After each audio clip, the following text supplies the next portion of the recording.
rong nu rong mò cu yên chân gió gió có ni chỉ cho lo tan du nó lo cu chân gió gió có rong nu rong mò cũng trò lúa nhỏ chẳng bao xua bỏ có trò tao trò có nhỏ li buồn thảo yêu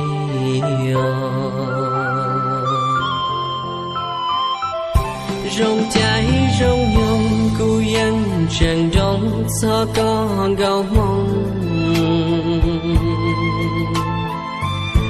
chẳng xa run rong gió gió kể rong mùa thao lò con trò lúa nhỏ rong nu rong mò buồn bao xua bỏ cu có bùa chẳng tu xia trao cu gì li nu xin cho ta nó có bùa chẳng khu xì cho cu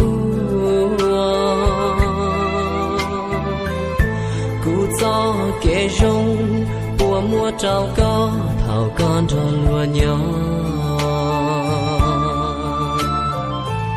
lúa bùa cho ly cu bùa lúa có có bùa nó ta nhỏ rong bự sò suốt gì lì xin dạy ta nó đời cụ thể tứ cho lời cho cha tu vì cụ muốn chia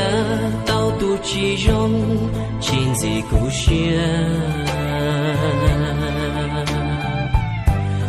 cụ chia li nia nu đông cho con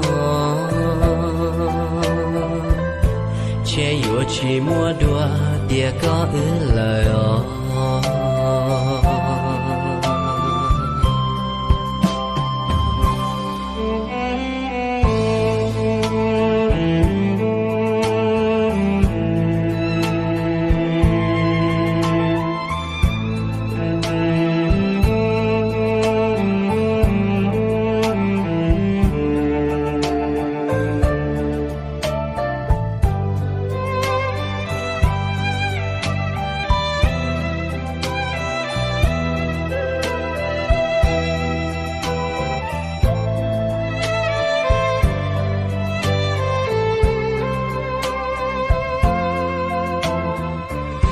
rong nu rong mò cu yên chẳng bự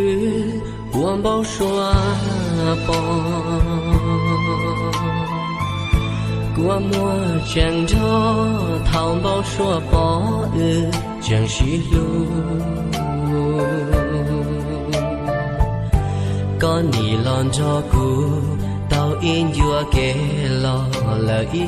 in du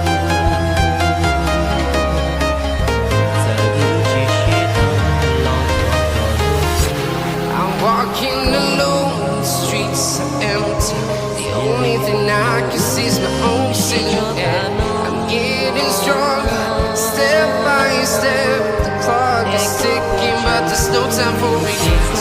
I've been flying from town to